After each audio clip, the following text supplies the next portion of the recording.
बांग्लादेश की राजनीति में एक बड़ा उलटफेर हो गया है। ऐसा लग रहा है कि देश में नया अध्याय शुरू होने वाला है। यूनुस की अंतरिम सरकार का दौर खत्म हो गया है और भारत के लिए नए अवसर खुल गए हैं। बांग्लादेश में आम चुनाव हुए और अब इसके नतीजे भी आ गए हैं। तारिक रहमान की पार्टी BNP ने बहुमत हासिल कर लिया है।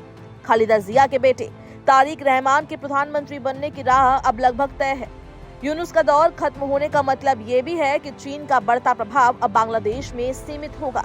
अमेरिका पहले ही चीन के बढ़ते दबदबे को रोकने की योजना बना चुका है। वॉशिंगटन अब बांग्लादेश को अमेरिकी और उसके सहयोगी देशों के हथियार देने के लिए तैयार है। इसका मकसद चीन की हथियारों की पकड़ को कम करना है। अमेरिकी राजदूत ब्रेंट टी क्रिस्टेंसन ने कहा कि दक्षिण एशिया में चीन का प्रभाव तेजी से बढ़ रहा है और अमेरिका बांग्लादेश की नई सरकार के साथ मिलकर इस जोखिम को कम करने की कोशिश करेगा। अमेरिका दक्षिण एशिया में चीन की बढ़ती मौजूदगी से चिंतित है, इसलिए वो बांग्लादेश को अमेरिकी और सहयोगी देशों के डिफेंस सिस्टम के विकल्प देगा। इसका उद्देश्य ये है कि बांग्लादेश केवल चीनी हथियारों पर निर्भर न रहे। अगस्त 2024 में बांग्लादेश की राजनीति में बड़ा झटका लगा था। जेन जी के नेतृत्व में हुए विरोध प्रदर्शन ने प्रधानमंत्री शेख हसीना को सत्ता से हटा दिया था। शेख हसीना दिल्ली भाग गई थी और तब से भारत का प्रभाव बांग्लादेश में कम हो गया। चीन ने इस मौके का फायदा उठाया और तेजी से कदम बढ़ाए।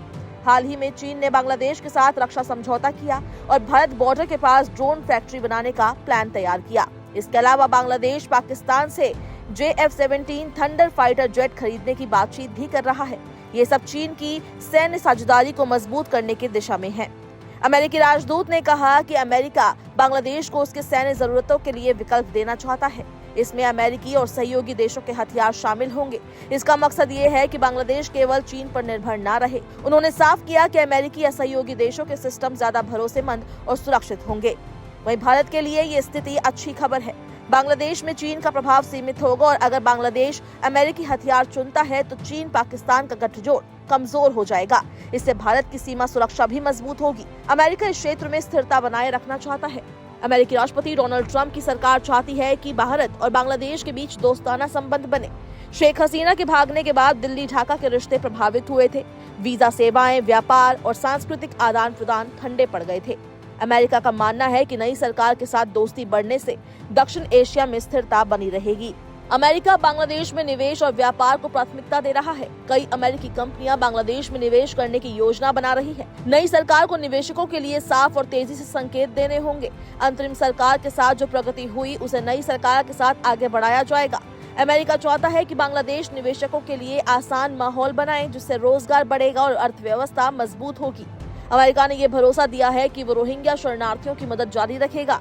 इस पूरी परिस्थिति का मतलब ये है कि भारत के लिए अप्रत्यक्ष रूप से लाभकारी स्थितियां बन रही है। बांग्लादेश में चीन के प्रभाव की कमी, अमेरिकी हथियारों का विकल्प और भारत बांग्लादेश के बेहतर रिश्ते सभी मिलकर क्षेत्रीय स्थिरता को मजबूत करेंगे। बांग्लादेश में नई सरकार के बनने के बाद अब क्षेत्रीय राजनीति और सुरक्षा का नया समीकरण बन रहा है। अमेरिका और उसके सहयोगी देशों का समर्थन बांग्लादेश को चीन पर निर्भर रहने से रोक सकता है। भारत के लिए ये मौका है वो अपने पड़ोसी देश में स्थिरता और सुरक्षा सुनिश्चित करने के लिए रणनीतिक कदम उठाए। व्यापार, निवेश और सुरक्षा सहयोग के नए अवसर भी खुलने वाले हैं। यूनुस का दौर खत्म हो गया है, लेकिन नए अवसर और नई संभावनाएं अब शुरू हो रही है।